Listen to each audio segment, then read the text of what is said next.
to the Nobody Asked Me Guys show. Hey guys, listen, we're so happy that you're here and we're excited about this program. Listen, we have a very special guy here with he's special for several reasons, but the main reason he's special is because, in the old days, you call it homeboys. We're homeboys. We grew up together in Bossier City, Louisiana. We played football together. And I love to tell people all of the time, he may not realize this, but I tell people all the time, he's the best running back you've never seen. I mean, this guy was phenomenal. And, a lot of times people get jealous and all that kind of thing, man, and they don't give people their props. But guys, let me tell you, this gentleman that we have, Coach Clarence Shellman, was an outstanding running back. I mean, he had moves you wouldn't believe, and he could really do it. So sit back, relax, feel free to ask him any questions that you might want to ask. I'm going to share with you a little bit about his resume. Of course, this just touches it. It doesn't even scratch the surface, but there's just some brief things about his resume so that you'll have an idea. So if you decide you want to ask questions, feel free. But I'm going to share, and we want to welcome Coach Shellman in, and we're very happy that he's here. And I'm going to share some brief information with you just before Coach starts. Now, Coach Shellman is, as I said, hailed from Bossier City, Louisiana. He was football league assistant coach for the San Diego Chargers.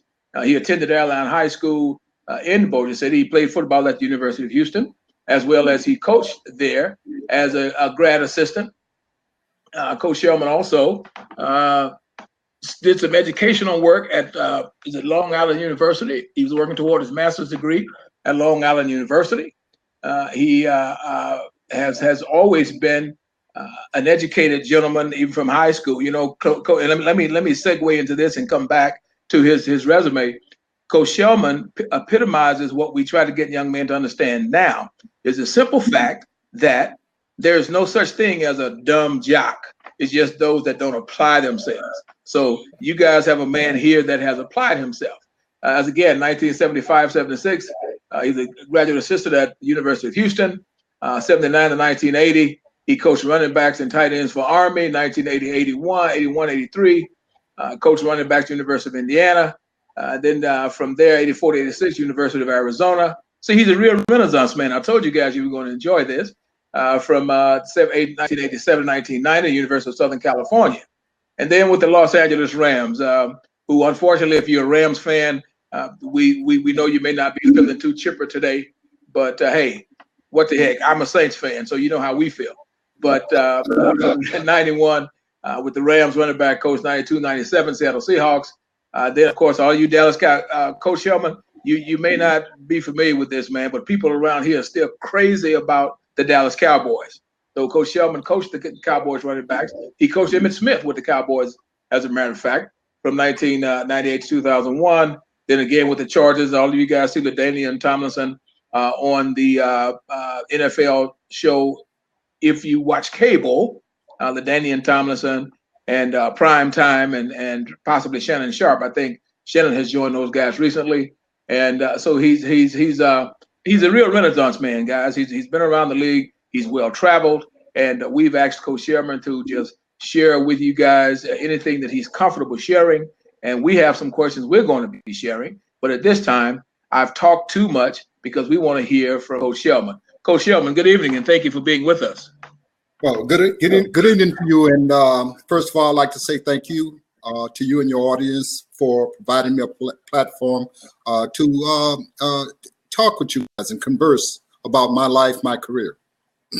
So great, Coach. I want to start with this first question here. We have a ton of questions, and would you just share about your first experience participating in football? Well, yeah, that goes all the way back, as you know, to junior high school. We had the same junior high coach and high school coach, Riley Stewart, and then ultimately Gerald Kimball, and they basically introduced me to the game of football. I knew about it. Jim Brown was my idol growing up, and we always played tackle football and that type of thing. But those guys provided me with the groundwork and the foundational base for becoming a decent football player. Fantastic. And speaking of Jim Brown, I think did you wear his number? Did you wear 32 or was? No, I wore 23. Yeah, I wore 23. Okay, I 23. have it reversed. Yes, it was in Okay. reverse. Yeah, Jimmy Yeah, I Bailey, have our it. fullback, wore 32.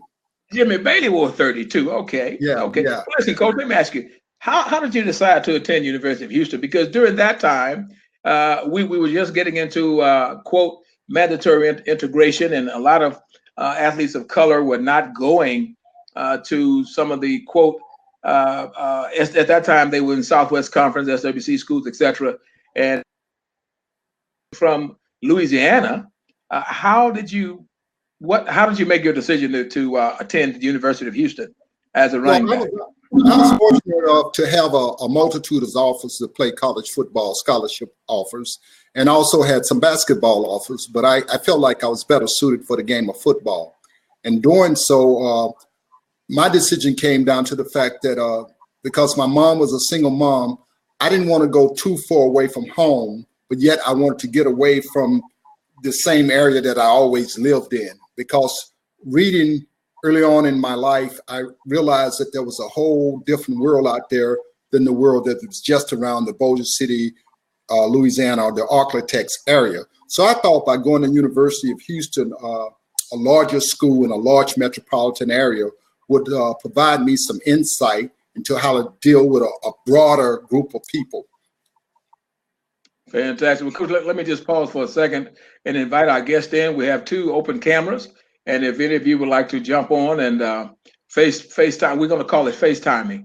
FaceTime with Coach Shellman and ask questions directly. Feel free. You don't have to be shy. But if you just rather stay on the sideline and watch, that's fine. Don't forget to put your questions over here in our message box. But Coach, as we move forward here, now, you know, I realize that you sustained an injury at the University of Houston.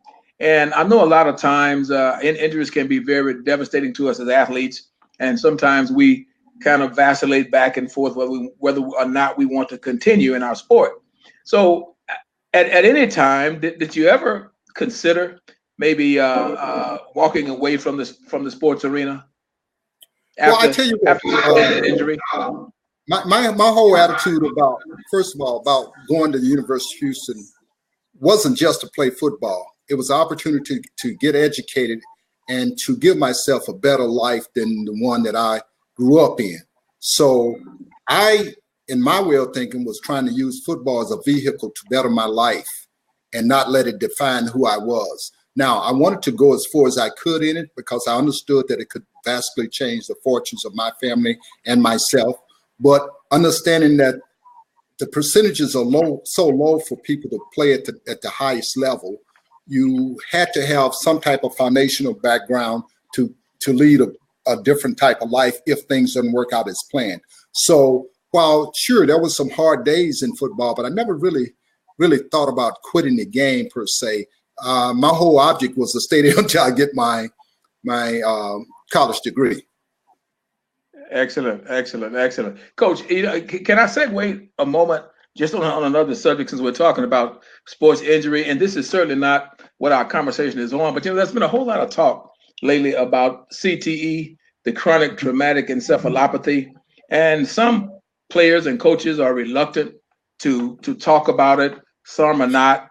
I will say that you and I, and you may not be aware of this, Coach, but you and I know some individuals that played this game that are presently suffering with CTE. And one name we mentioned before we came on the air, I won't mention his name, but he is one. And there's another gentleman that I played with at Louisiana Tech that played for many years, and he doesn't want to go public at this time. So I just want to kind of get your thoughts on chronic traumatic encephalopathy. Do you have any thoughts about it, either one way or the other? Yeah, absolutely. I think the facts are there, and it's been chronicled.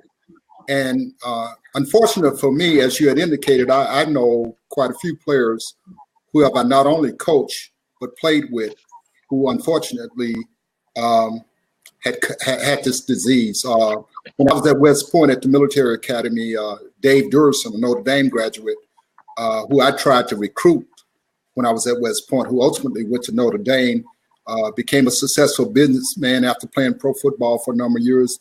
and it was proven that he had it. And then closer to home, Junior Seau, who is a Hall of Fame player who we recruited when I was at University of Southern California, who ultimately wound up playing for the Chargers and the Patriots. You know, he took his own life, and what has happened in the interim since he's passed is his family had his brain studied, and then it came out that he had a bad case of CTE. So obviously, with the scientific results out there, it's a major cause of problems for players' future down the line, not just in football, but in other contact type sports too, as well as volleyball and hockey and those type of things. Yes, and Coach, I appreciate you sharing that, because there's a lot of how can I say this? There's a lot of pushback right now. Being an older guy as I am, and still being involved with athletics to a point, even as far as being a part of the quote bring attention to CTE group, is that there's a lot of pushback from, obviously there's a lot of money to be made and a lot of money to be lost. And I'm so happy you shared what you shared, because there's so much proof out there that indicates the difficulty and players having problems with CTE. And sometimes, and Coach, I've already told my wife, I said, hey, you probably already think I'm half crazy anyway. So if I get any weirder, and I'll just be kidding around with it. I say, but I really want you to keep an eye on me, man, because I talked to couple of our friends, and you did mention Dave Durson, and this guy it was real close to Dave. As a matter of fact, that was one of the cases that we talked about, and he was telling me how shocked he was that Dave never talked to him and mentioned it, because he said they would talk regularly, and he's having difficulty with it as well. And he was telling me how his memory has gotten really bad, and and he doesn't remember things, and just all kind of things, man, and it's very upsetting. I'll be honest with you. I'm not too macho to admit that. It's very upsetting, because I know him well. We used to go fishing and that kind of thing. But even with our homeboy, he's passed on now. But I was speaking, and I hope I don't upset, because I didn't ask her if I could talk about this. But so I won't call it a name. But even with our homeboy, when I was talking with his spouse, and when she started sharing with me that sometimes he would forget his way home, man, I was blown away. But he didn't get tested. No one was talking about it. Yeah. Well, let me go back and recorrect myself here. I said volleyball. No, it's soccer, I meant to say, as opposed to volleyball, where you're hitting the ball. There's been instances where they have found out that players have met their demise, and later their brains were studied that they had CTE. And it's definitely an issue. I love the game of football. It provided me with my livelihood and where I am today. And while the league is trying to make the game a safer game, it's hard to eradicate the physical violence out of the game. Otherwise, you won't have football. You're right, Coach. And I don't want to belabor the point. As I said, we didn't do this segment to talk about that, but I just kind of thought about we might throw that in. So, Coach, I appreciate the statement that you shared, but we'll move on.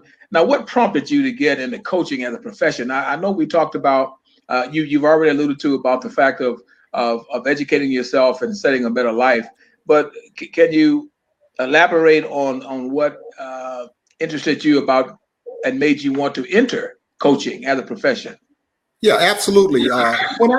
When I finished college, I was signed by the New England Patriots as a free agent. Chuck Fairbanks was the head coach at the time. And unfortunately, I wasn't a good enough player to make that squad.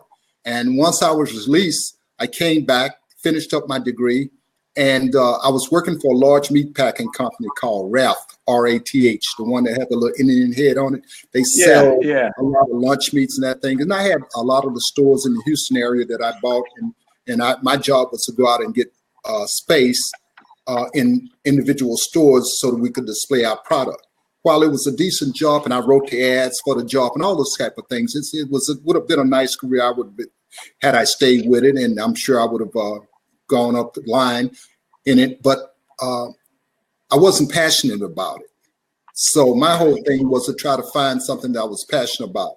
And for me, that was a game of football. That was a game of teaching and being able to have some type of influence on young men.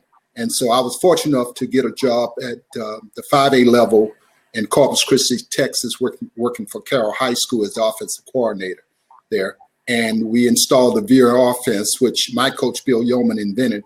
And then my career went on a roll from there. Okay. Well, Coach, if I could just say this, at the time you were in Corpus, I didn't realize that you were in Texas. I was coaching at Dickinson, Texas, from 1976 to 79, and our quarterback, he'll be on in a couple of weeks, was the first African American quarterback to attend the University of Texas, and I was there. We both were in Texans and didn't even realize that. So I'm glad that you were sharing that. Well, as a matter of fact, you may have even coached against him. His name was Donnie Little. Yeah, I know the name. Yeah. And I obviously I was not his position coach, but I was one of his coaches, and he and I still have a relationship to this day, and that's very interesting. Now, Coach, what were and what are your academic interests? I mean, I already know, because you and I were in school together in high school. I know that you've always taken academics seriously, but our audience does not know. So can you share with us, your academic interest, in particular, if you had any particular subjects that you were fond of? Sure. One of the things that headed me towards education was when I was little, my mom worked 2 jobs, and she was a maid at the local white high school, and I say white high school because it was segregated at the time. And then in the weekends, she worked for another family, ironing and cleaning, and she would bring home their newspapers that they didn't use when they threw them out.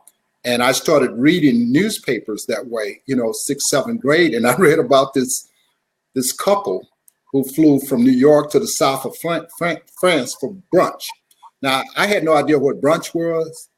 Okay. And I had no idea what the south of France was. So in my naivete, I assumed that they had to be educated to do something like that. Okay.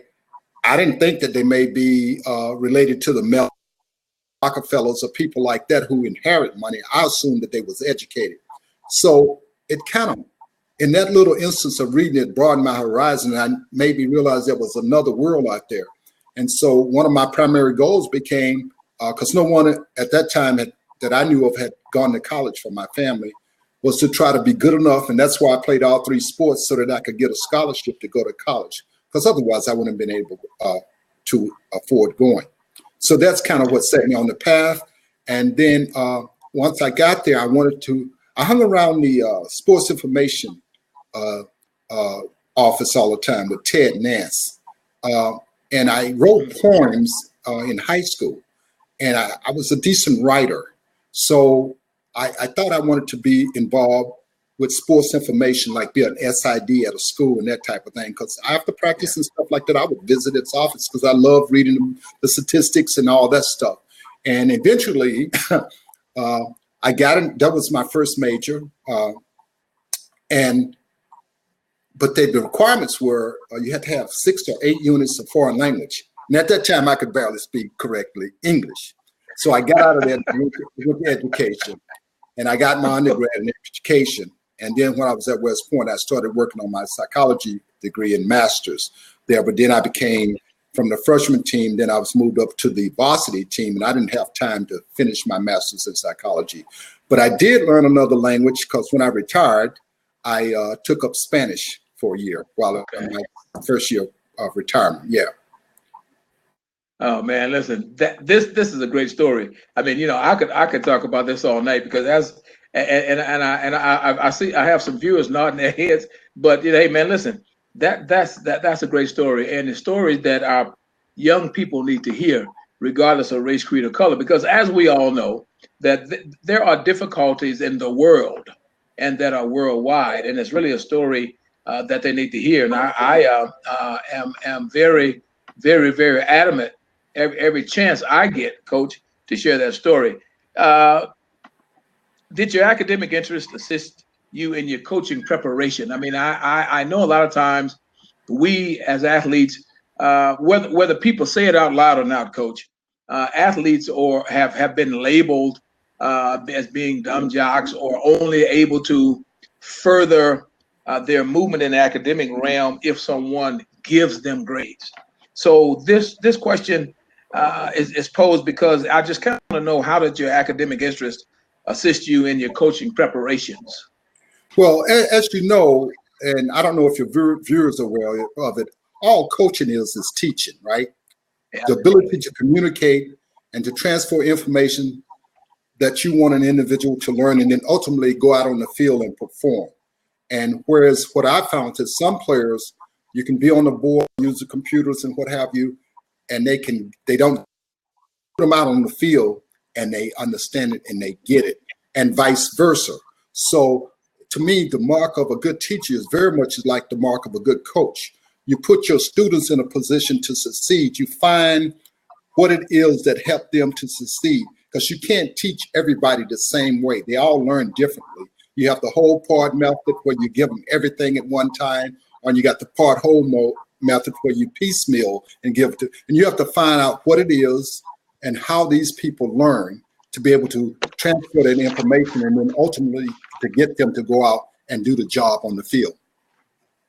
Absolutely. Absolutely. And Curtis is saying good evening to his brother Clarence. Curtis is a promotional guy. Curtis is he's a phenomenal young brother. He's a businessman, and he does promotions and that kind of thing. And he's joining us this evening, and he's just wishing us a good evening. Yeah, so welcome. I think yeah. And Curtis, feel free to join us if you like. As you know, the invitation is always open. And you have any particular questions you'd like to ask Coach Shellman, come on at this time. We have two cameras still available, so feel free to come on and opine with us, my brother. Opine. Clarence, I have a friend. He loves to use the word opine, and I thought I was pretty decent with my vocabulary. And when this brother started talking about opine, I said, man, I'm gonna have to look that word up. Opinion. So yeah. So after he started talking about opining, I said, okay, man. I said, I got you now. So yeah. I just wanted to invite Brother Curtis to come on and opine with us if he'd like, as we move forward. Now, I realize that you're retired. However, if you could do it all over again, what would you do differently? You know, a lot of times we say, hey, man, I wish I had done this, wish I had done that. But now that you are retired from the NFL, if you were to do it all over again, what would you do differently? You know, I pondered that question, and you know, from where I had come to get to the highest level of my profession, and you know, there's only 32 teams in the world, in the entire world, at this level. Not only did I manage to be a part of one of the 32, I became, you know, the offensive coordinator for 5 years of one, which is only 32 of those. So when I look back on it and I say, how many people in the world can say they was one of only 32 at any given time? Not many. So, you know, in hindsight, having said that, and with the opportunities that it provided me and my family, the travels we've been to well over 50, 60 countries, the things that we've been able to do, the people that I've been to meet, for instance, I've had the ability to meet Nelson Mandela, people like that. I would love to have had that opportunity. Please continue. I'm sorry. Home in South Africa, you know. So I'm not sure that I would do anything different. Wow. Well, listen, what was it like to meet Nelson Mandela? I have so admired. I'll tell you how it occurred. It occurred. I was with the Cowboys, and we had played a game, and apparently he was friends with Jerry Jones. So when the game was over, I was one of the first people in the locker room, and there was this guy standing there about 6'3" in the middle of the locker room looking around. And I knew who it was immediately, and it felt like I was looking at, it's like he had a halo around his head. I went up to him and I said, Mr. Mandela, my name is Clarence Shellman. And I stuck out my hand and I said, my wife has been in your house, because my wife was in South Africa 10 or 12 times during her career. She was a partner for PricewaterhouseCoopers. She worked with World Vision, so was one of her clients, and so she had to go to South Africa repeatedly. And he laughed and thanked me. And then ultimately, I wound up going to Robben Islands, where they kept him in the cells. And I talked to some of the guards who actually guarded him there. And then I stayed at the hotel the little small boutique hotel in Johannesburg, that he finished his book, A Long Walk to Freedom in. So it was unbelievable experience. Wow, man. You know, and again, guys, if you have any questions, please feel free to jump in. Please feel free to grab a camera here. But man, you know, I can only imagine what that experience was like to meet Nelson Mandela. Man, wow, that is just super. You know, I get excited just hearing you talk about it, because I thought it great. You know, the stance he was making. I thought it great what he sacrificed. I thought it great the message he was sending. And hey, man, hats off to you, brother. Hats off. Now, and also feel free, as I said, this is your platform. If you have anyone else you'd like to share with us and talk about, this is your platform. We have more football questions, but we can mix the football questions in. So feel free. You know, football gives you that ability to do some things that otherwise you probably wouldn't do, and to meet some people that you probably wouldn't meet, and go places that you probably wouldn't go. You know, having coached in Wembley Stadium, you know, and at Texas Stadium down in Mexico, you travel and you meet, and working at West Point, I met, who was it, Honey Douglas? MacArthur. Had a chance to meet him prior to his death. We had dinners with us in the mess hall there at West Point. So things like that are one of the, you know, once in a lifetime types meetings, you know, and I just feel really blessed that having the job that I have enabled me to, you know, do some of those types of things. And that's why I say, you know, when you ask the question, would I do anything differently? I think I got all that I could get out of it. And, you know, retiring, you come a time when, you know, because it's so time consuming, and football is such a intense game, stressful game, particularly with the money involved and that type of thing. And there was other things I wanted to do with my life. So that's one of the reasons why I got out of the game at 59 and retired, and decided to do some other things that I've been really fortunate and blessed to do. Yeah. That's fantastic.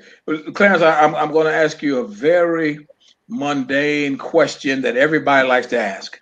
If you were to advise others to enter the coaching arena as a professional, what advice would you give them? Well, first of all, you have to understand that there are not a lot of quick fixes in coaches. It's a very difficult profession, particularly at the highest level. And you have to be prepared, if you are married, to move your family on a consistent basis, because that's what happened. I moved 4 times in my 15 years in college and 4 times in my 21 years in NFL, not counting the 1 time in high school when I coached the 1 year in high school. So there's a chance, if you're not, even if you are the head coach, you know, Baum Phillips, who you spoke about earlier, had a great quote. There are 2 kind of coaches. That's those that have been fired and the ones that's going to get fired. And ultimately, that's what happens. You know, so you have to understand, you know, you have to be willing to put your family, your kids, uproot them and that type of thing, because it's going to come. Because the game is so hard to win 1 game in the National Football League. So once you make that decision, that's your profession, then you need to go and try to get as much knowledge as you can, attend as many clinics as you can on the high school, college, professional level. And then you network. You meet as many people you can. And if you show a good aptitude and you work and you meet people, and things start to happen through the network, you know, of coaching. You know, for me, how I got out of high school coaching to get to West Point, well, my college coach played at West Point. And so when Homer Smith, who's now deceased, was the head coach at West Point, they had they started a program, because West Point couldn't keep their coaches because, you know, it's difficult to recruit there. Number one. And number 2, it's a difficult job because you don't have your players full time because they're military commitments. And so they were looking for coaches that they could commission as second lieutenants, and then bring them in and let them coach as part of their job of the Army, to the academy. And so he did a national search, and they wanted to have 4 guys, and I happened to be one out of the 1,500 or whatever they looked at, and I was one of the 4 that they selected. So I was very fortunate on that level. I believe they found out from me, even though he never told me, from Bill Yeoman. That's my thinking. I never asked. Somehow, kind of way they interviewed me. Okay. Coach, I remember Bill Yeoman well. As a matter of fact, all of the coaches that you're mentioning, I remember Bill Yeoman from University of Houston and watching you guys play and all of that kind of. I was fortunate to coach a few players. As a matter of fact, I'm having a senior moment. One of my defensive linemen from Dickinson, Texas, which is done his hometown, starred at University of Houston at nose tackle. Man, we called him Pookie. I see. I'm having a senior moment here. We called him Pookie so much until I can't remember his name. But he came to University of Houston in 1977. I'm thinking it was either 77 or 78. And wow, I almost called his name. And that was not there was another. Yes, that was yes. quite soon after I left. Yeah. So I'm well familiar with that. Coach, let me ask you a question, and I'm going to preface it by saying this. I'm not asking you this question for you to burn bridges. I don't want you to burn any bridges. But if you would share with us, what team throughout your coaching in NFL particularly did you feel particularly welcome to, or did you feel more comfortable with as far as organizational structure and that kind of thing? Well, I'm not asking you to burn bridges now. There's going to always be some issues because you always think you're doing a good enough job to warrant moving on up the ladder. I will say this.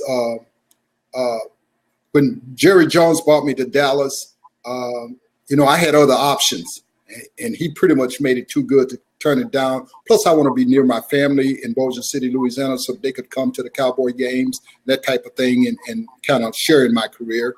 And at Dallas, you virtually have everything you want in terms of facilities and that type of thing. It's top notch, no question about it.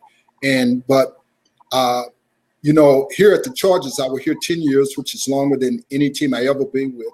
And they gave me the chance to be the offensive coordinator and run the offense, and we were successful. We won, I think, 4 division titles in there, and we was a couple of games one game from the Super Bowl one year in 2006, and then the next year Brady beat us in the divisional round, and so they knocked us out of the playoffs 3 times when I was there. So the organizations that I was with the Cowboys, the Chargers, the Seahawks. At that time, the owner was who recently died, Paul Allen, who helped found Microsoft, was the owner at the time.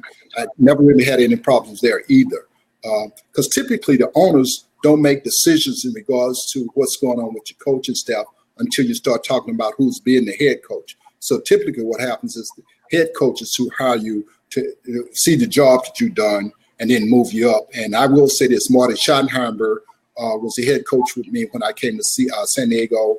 And ultimately, he saw enough in me to give me the offensive coordinator's job. Of course, they fired us after we went 14-2. So being offensive coordinator with North Turner, yeah. But those organizations, I don't have anything negative to say. And typically, it's on the head coaches to give you, if you're doing a good enough job, to advance you anyway. Yeah. No. And I'm happy that we didn't even go there trying to ask you anything negative, man. We're not gonna do that to anyone, especially my homeboy. Listen, man. I would say, I mean, there are some things that's not good about the National Football League too. I'm not afraid. I'm not a part of it. They just send me a check every month. That's all. I understand that. Well, listen. Speaking of sending you your check every month. I'm going to ask you what I'll phrase a tender question. There's been so much talk the last 4 or 5 years about NFL games being fixed and cheating and that kind of thing. In your opinion, as a former coach, I don't know how much you still watch the game, because I know for a lot of us, people think that we in front of the TV all the time with the remote watching games, but as you've already stated, we do other things with our lives. So as a former coach and in your present state, what, and I'm asking for your opinion, do you think there's any merit, a possible merit, to the fact that games in the NFL are fixed and that cheating is allowed to happen? I'm just wondering, with you having actually been there, what is your opinion about all the stuff that's being written nowadays about the bookies controlling the game and all this kind of thing? Yeah, well, particularly with the advent of esports and those types of things where a ton of money is being made, owners are tying themselves to those types of gambling organizations. So I can understand the public actually thinking there may be a tie-in in terms of that, because the owners are involved. Kraft, Jerry Jones, all those guys owns some of those sports betting companies now. So I can see the correlation. However, in my 21 years there, knowing how we prepare and how other teams come after us, I don't think that's the case at all. I think what the owners are trying to do is just do what they always try to do, make as much money as they can. I don't think games are being fixed, at least particularly the ones that I participated in for 21 years. I would be shocked to find that out. If it was, I knew nothing about it. Yeah. Well, Coach, and I thank you for sharing that. Yesterday, as we all are aware, was the Super Bowl, and I think what it was the sixth time that the Patriots have won, or fifth time they'd won a Super Bowl, and a lot of people, a lot of the press today is talking about how boring it was, and it was the lower scoring Super Bowl in the history between two teams, etc. And my question, just as a person sitting on the sidelines, is when you have a team like the Rams that have been so proficient throughout the season, and then you have the Patriots, who where Bill Belichick is supposed to be the defensive guru of the century. Do you feel that? And I'm asking how you feel. I should ask you your opinion. Would your opinion be that maybe Belichick was just that good in stopping the Rams' pursuit, or the game may have been too big for the Rams? Well, I think it may be a little bit of both. I don't think the Patriots have one of the better teams in terms of personnel. Arguably, the San Diego Chargers has the best personnel throughout the National Football League right now, and they got pummeled by the Patriots. And I would argue that the Rams have better personnel throughout their roster than the Patriots. So to me, it comes down to coaching. And while Belichick does a good job, the players have to go out and execute the scheme that they're provided with. And that scheme provides them with the ability to win if they do what they're told. Now, while Belichick gets a lot of credit, I would have to say you need to give that defensive coordinator some credit too, because he's in that room with those players a hell of a lot more than Belichick, because he has to run the entire thing. The guy just got named the head coach of the Miami Dolphins. So I noticed the announcers just, they rarely mention that man's name, and he's the defensive coordinator, where they mentioned Daniels, the offensive coordinator for the Chargers, all the time. And I thought that was a little one-sided. I get it. Belichick is his defensive guru, but this other guy did a hell of a job too for him. And having said all that, I just think this is probably one of the least talented teams that the Patriots have had. And I just think the Patriots, Belichick and his group, did a hell of a job of coaching, took away the things that the Rams do best. And if you study the history of the Patriots, they never have blown out people in their Super Bowls. They've won 6. And typically it's 3 points, 6 points, 4 points. They don't blow people out. They do enough to win, and they don't beat themselves, which is what happened yesterday. And yes, it was an extremely boring game. It was. Okay. Well, Coach, again, I'm going to ask if Curtis, if you have any questions you'd like to ask Coach Shelvin, fire away. If you'd like to join us on the set, come hop on in. But Coach, as we start to wind this thing down, if I can back up just for a moment, and if I can go back to your high school days as an athlete, I know that you participated in baseball. I know that you participated in football. I know that you participated in basketball. and I know that you had several offers which you shared with us. I asked you about if you could do it over again in NFL. So I'd like to back up just for a moment. If you had an opportunity to do over again from high school, would you have preferred to have finished your career where we began at Charlotte Mitchell, or were you perfectly okay finishing your career at Airline? No, actually, I would have much rather finished at Charlotte Mitchell High School. If you spent all that time there, and some of the things we did were really good. We were really good football teams, basketball teams, and decent baseball teams. And however, knowing the reasons why I didn't finish there because of the integration, which is better for everyone involved, because you could see the difference between Airline High School, the predominantly white school, and Mitchell High School, the predominantly black school, in terms of curriculum, supplies, and those type of things. I think it would be very selfish of me to say I would prefer to just finish there simply because of the advantage that it gave everyone by integrating. Okay, and I just wanted to ask that question because I had planned to ask you that earlier.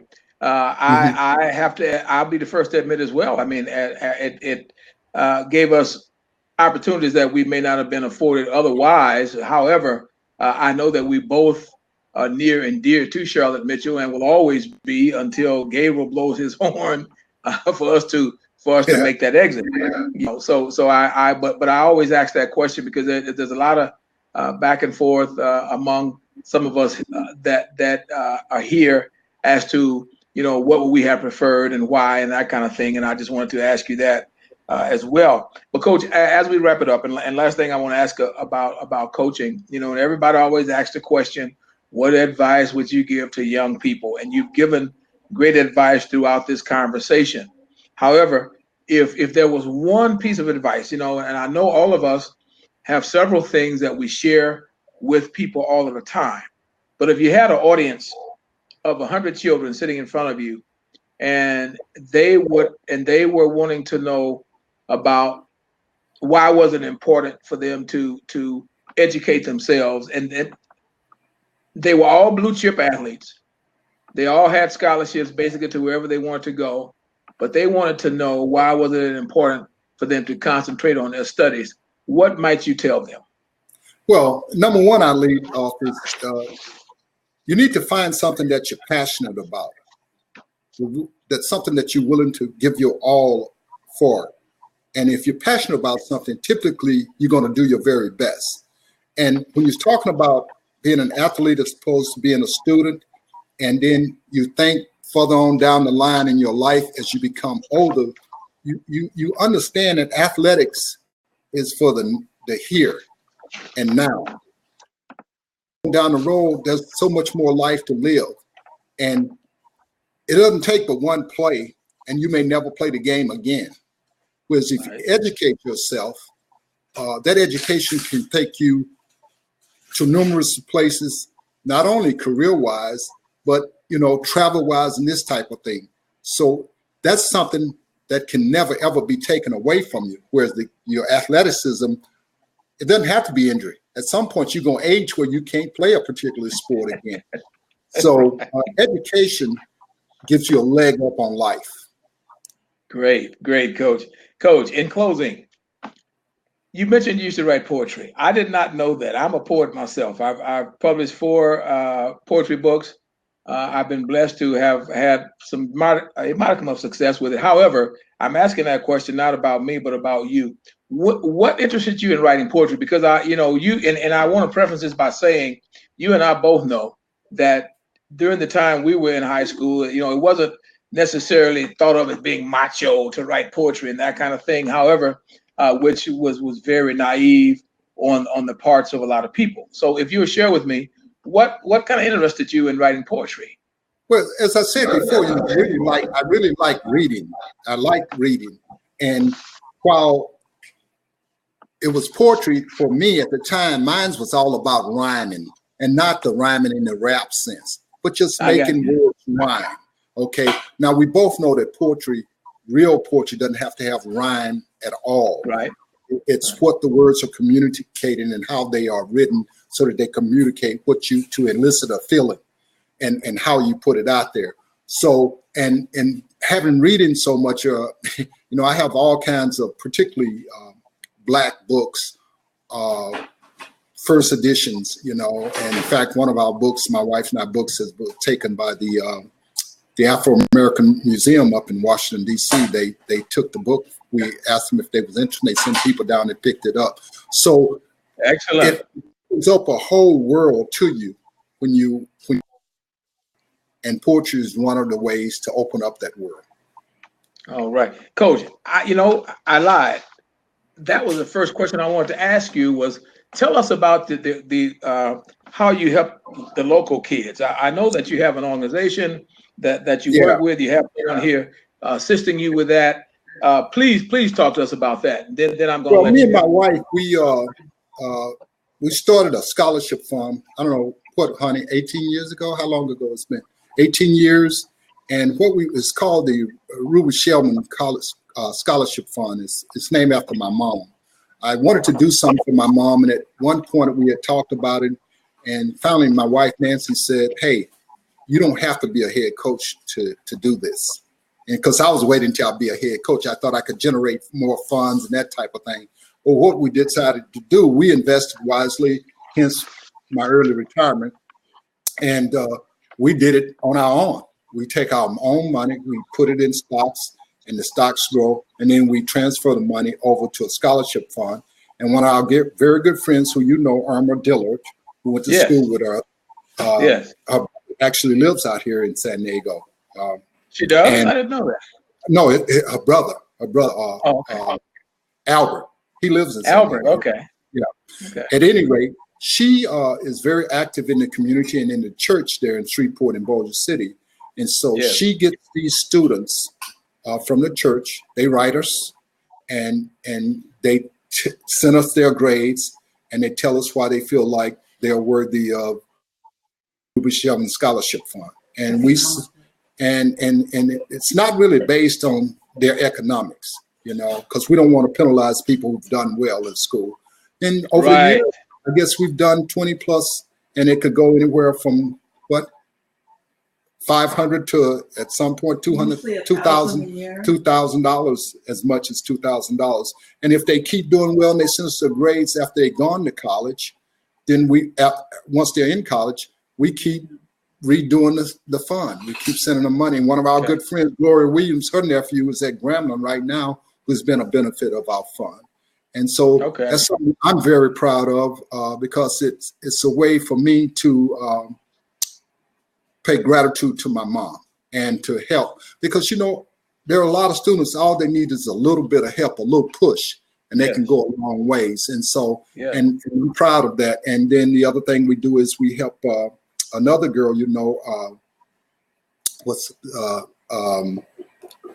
Laverne Wyatt. She's a church youth leader over in Bossier City, and every year I help pay for all the backpacks and the schools supplies for the kids that are starting into that school over there. And so it's really, really nice. One of the kids that we help has set up his own fund. Now he's graduated from Grambling. He's doing the same thing. We have another kid who I think went to Dillard, and he's now an architect, has his own architect's firm.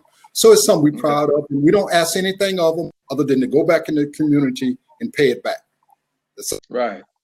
So in our own way, that's our way of giving back to our community. No, man, listen, Clarence, my wife and I have been relocated back in Louisiana for the past 5 years now. And I want, my question to our community is, why is that such a secret? Something that great. Hey, man, listen, I'm very candid with you on this one. Something that great should be very, very, very much recognizable. Not that you and Nancy are seeking the attention. That's not what it's about. But what it is about is that people always have an opinion about what other people are doing. And if it's something negative, it resonates throughout the community. But when you're doing something positive, right now, man, you have millions of people hearing your story. So that's great. but the local people need to. Well, anyway, Well, I don't it's want to be really not negative. on them. My wife and I, we made a conscious decision not to publicize this, and we do it quietly through Armor and through Laverne. And you know, it's not something we've done. And I know you've said that not for the publicity. It's just something that was dear to us, dear to me because of my mom and because of where I come from. I know the struggle down there. I know how difficult it is down there. I'm back every year to see my only remaining sister and cousin, and it's hard. And if you can just show someone a little help, because I got no help once my mom died when I was a freshman in college. And, you know, it would be nice if someone would say, you know, you can make it, go on. And that's my way Yeah. of kind of saying that to them through the monetary offers and the scholarship. Yes. It's our responsibility. Okay.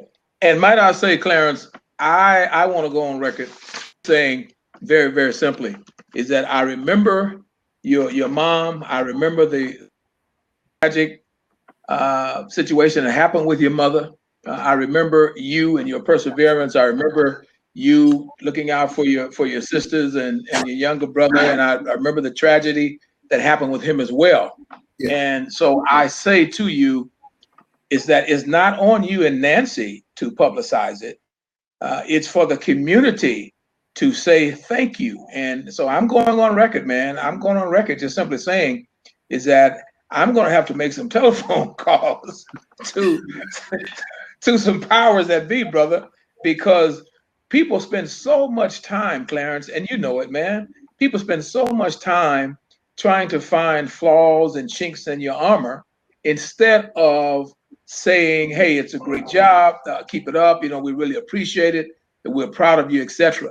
So I'm just telling you, man, I'm going to make some telephone calls because I'm not pleased with this situation of the love and the care and the concern that you and your wife are putting back into our community, and people are not stepping up to the plate. And last thing I'll say before we get off the air, you know, people are always, well, they should do this and they should do that and they should do this. So I just want to say to you and Nancy, man, is that this man here is going to make some telephone calls because I just feel that we need to say something, and that's why.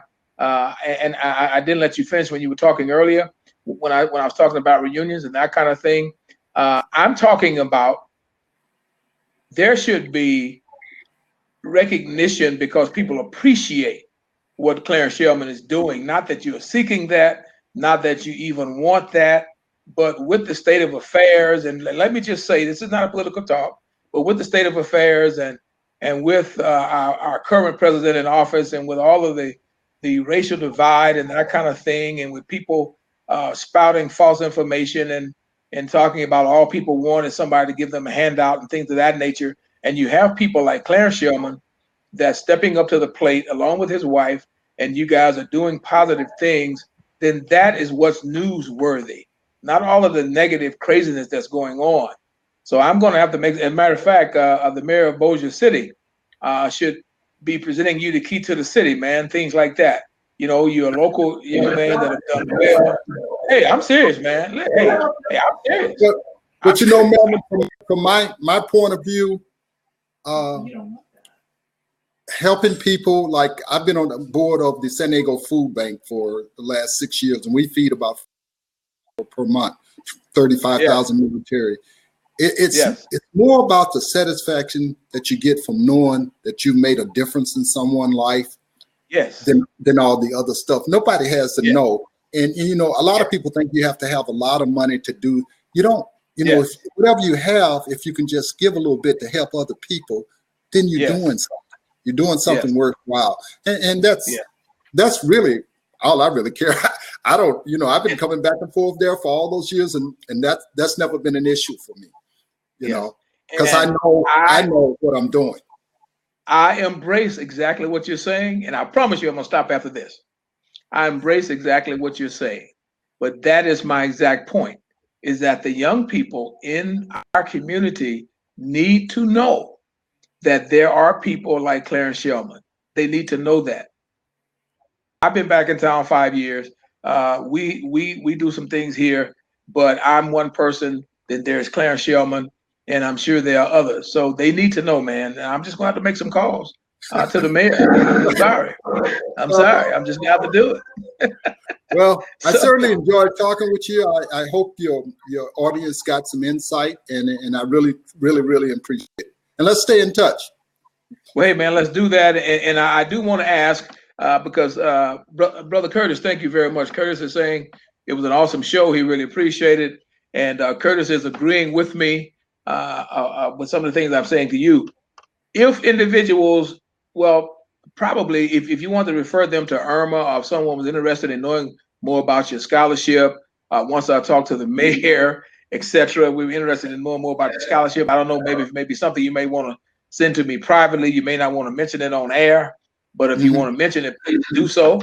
And we certainly want to follow up on that medium, because I'm going to tell you right now, I'm not going to let that go. So just know that. You and Nancy, just know that. I don't, All right. I don't know what's going to come of it, but I'm not going to let that go. So I just want you to know I appreciate you, brother, because I know where we came from. I know Claire Shellman. I know where you came from with. I know, as I said, I repeat, I know the tragedy that happened with your mom. I know the tragedy that happened with your brother. I would be less than a person that was concerned if we did not put this story out here, because people around the country are always talking about those individuals that give back and those individuals that give forward. And the community that we came from, when people say give back, my attitude, Brother Clarence, you have to be given to in order to give back. So, and it may sound nasty to some people, but the community that we came from, there was not a lot of giving to. So when you ask me to give back, I have to have received in order to give back. You follow me? Well, you know that old saying, to much has been given, much is expected, or whatever. I forget how exactly how it's worded. Yeah, no, I follow you, brother. So listen, if you would like to share information on how to get more information on your scholarship fund, that kind of thing, feel free. If not, we respect that. What I will do is I'll get back with you and give you a contact for Irma, and then the kids, if they're interested, can call her or write her and go through her, because she handles all that for me. We do about 4 a year, and we've been doing it for about 18 years now. Yeah. Okay, fantastic. Okay, guys, tonight's show has been a wrap. I'm sure that you've enjoyed listening to Brother Shellman as much as I have, and we certainly are very happy that you decided to tune in with us, whether you're watching in the replay. And Brother Clarence, this also goes on replay as well. People can check it out on YouTube. And as I said before, there are several other mediums they can check it out. So this is something that's archived and is going to be there even after you and I are both long gone. But I do want to tell our listening audience, I am the Nobody Asked Me guy. You can contact me at www.dyingonmyfeet.com, www.dyingonmyfeet.com. Please feel free to join us Friday. Friday, we will have Lieutenant Colonel Billy Graham. No, not the Minister Billy Graham. Lieutenant Colonel Billy Graham is an airline pilot that flew in the Vietnam War. And yes, he is an African American. And he will be here with us on Friday.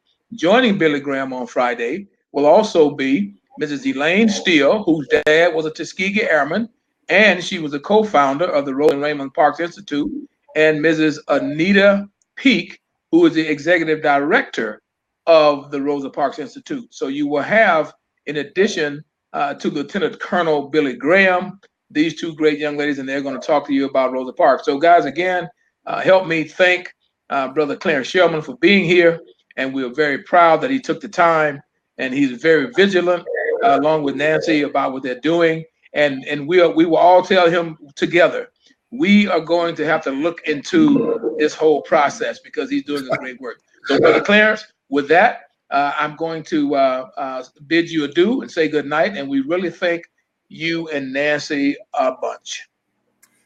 Thank you so much. Please say hello to your wife and Godspeed. I shall. Take care. Bye-bye.